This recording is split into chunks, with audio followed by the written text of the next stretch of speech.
नमस्कार दोस्तों। बंगाल में टीएमसी छोड़ो, कांग्रेस छोड़ो, सीपीएम छोड़ो और इसके बाद बीजेपी में शामिल हो जाओ। ये ममता के गढ़ बंगाल में काफी लंबे समय से चलता आ रहा है, लेकिन दूसरे पार्टी के नेताओं का बीजेपी में शामिल होना अब बीजेपी के लिए उनके गले की हड्डी बनती जा रही है।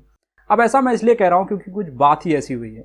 असल में न्यूज एजेंसी पीटीआई ने अपनी एक रिपोर्ट में बंगाल के दिग्गज नेता और बंगाल में बीजेपी के जनरल सेक्रेटरी कैलाश विजयवर्गीय की ओर से लिखा कि उन्होंने अब ये ऐलान कर दिया है कि बीजेपी में बहुत बड़े स्तर पर अब दूसरे पार्टी के नेताओं को शामिल नहीं किया जाएगा। और कैलाश विजयवर्गीय का कहना है कि हम नहीं चाहते हैं कि बीजेपी को टीएमसी का बी टीम समझा जाए, यानी जिन नेताओं की इमेज साफ नहीं है और जिनके ऊपर कोई आरोप है वो बीजेपी में आसानी से शामिल नहीं हो सकते हैं, इसलिए मास ज्वाइनिंग तो अब नहीं होगी।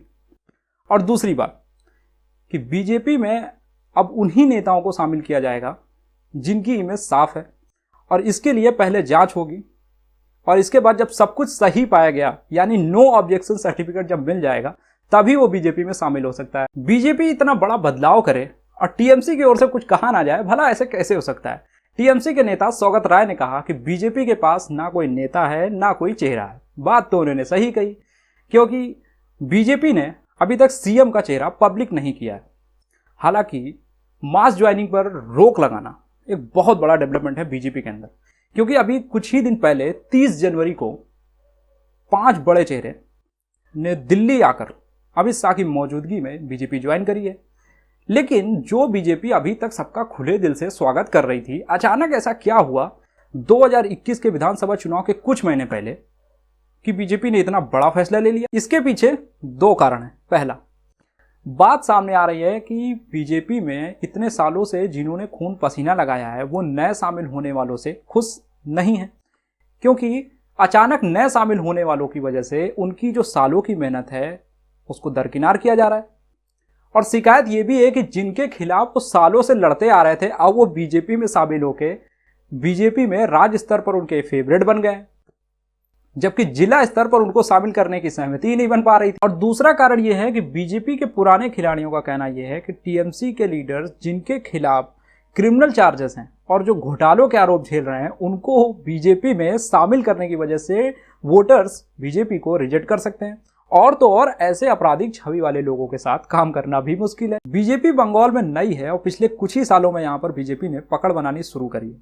2014 के लोकसभा चुनाव में बीजेपी को 42 में से मात्र 2 सीटें मिली और 2016 के विधानसभा चुनाव में बीजेपी को 294 में से मात्र 3 सीटें मिली और ममता बनर्जी की पार्टी टीएमसी को 211 सीटें मिली, जो कि पिछले विधानसभा चुनाव यानी 2011 से 27 और ज्यादा है।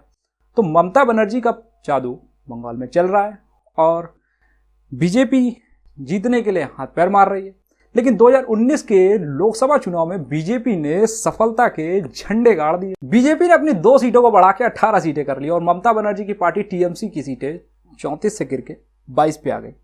बीजेपी 42 में से 24 सीटों पर हार जरूर गई, लेकिन उसकी जीत का राज उसकी हार में ही छिपा हुआ है। अब ऐसा मैं इसलिए कह रहा हूं क्योंकि 2019 के लोकसभा चुनाव में बीजेपी और टीएमसी को मिले वोट प्रतिशत का अगर आप एवरेज देखेंगे तो ममता को 49%, बीजेपी को 37% और बाकियों को लगभग 14% वोट मिला है। मतलब जो बीजेपी 1-2 सीट जीत रही थी उसका वोट बैंक लगभग 37% हो गया।